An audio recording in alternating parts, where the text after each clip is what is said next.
In today's video, I'm going to teach you how to create a Notion database item when a Google Calendar event is created via Zapier.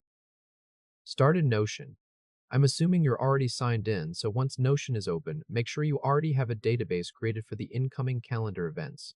In this example, the database is called Calendar Events. Open that database and just confirm it exists and is ready to receive new items. It's also a good idea to make sure the properties you want are there, such as a title field, a description field, and a date field.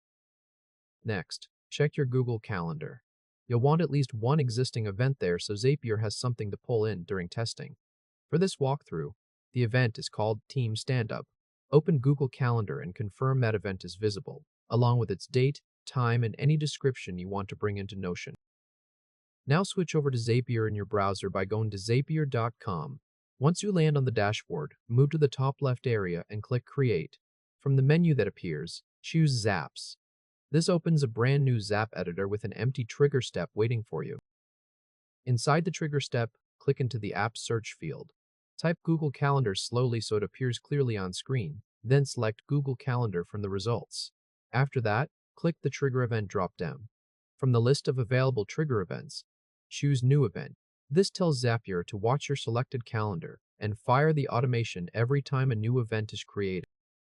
Under Account, click Sign In. A Google Sign-In window will appear. Sign into the Google account that owns the calendar you want to watch, then approve the requested permissions so Zapier can read your calendar events. Once the connection finishes, you'll be brought back to the editor. Make sure that Connected Account now appears in the Account field and then click Continue.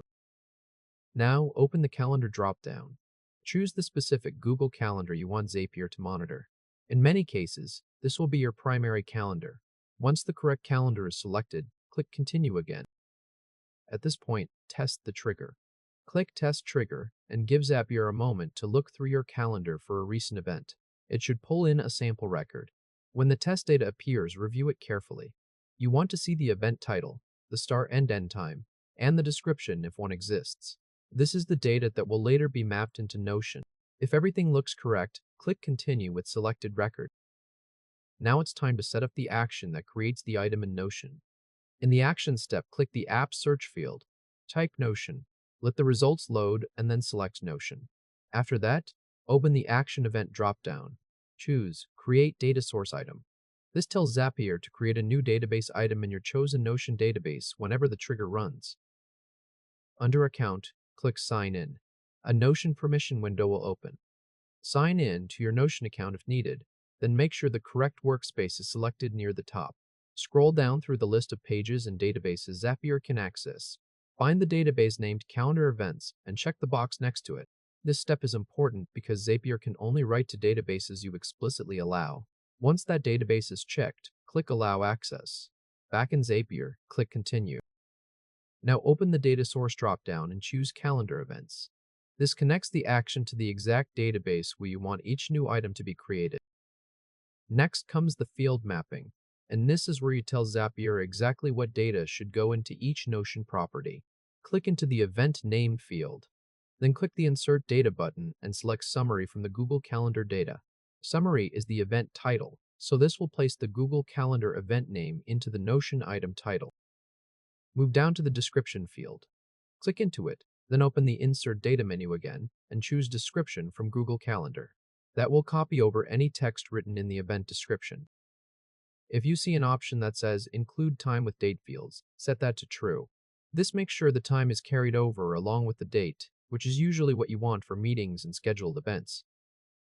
Now go to the Start Date and Time field. Click into that field, open the Insert Data menu, and choose Event Begins from the Google Calendar data. That tells Notion when the event starts. Then find the End Date and Time field. Click into it and select Event Ends from the Google Calendar data. If your Notion setup supports date ranges, this will create a proper start and end time in the database item.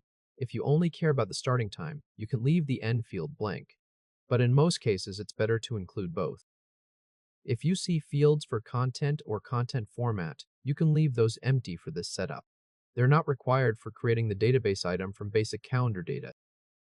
Once all the mapping is done, click Continue. Now test the action by clicking Test Step. Zapier will send the sample event to Notion and create a real test item in your calendar events database.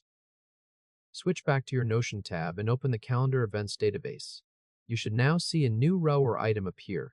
Check that the event name matches the Google Calendar title, confirm the description came across properly, and verify that the date and time look correct. If something is off, go back to Zapier and adjust the mapped fields before publishing. Once everything looks right, return to Zapier and click Publish, or turn on Zap depending on what your screen shows. That activates the automation so every new Google Calendar event added to the selected calendar will automatically create a new item in your Notion database. If this helped, hit like and subscribe for more quick tutorials. And that's it.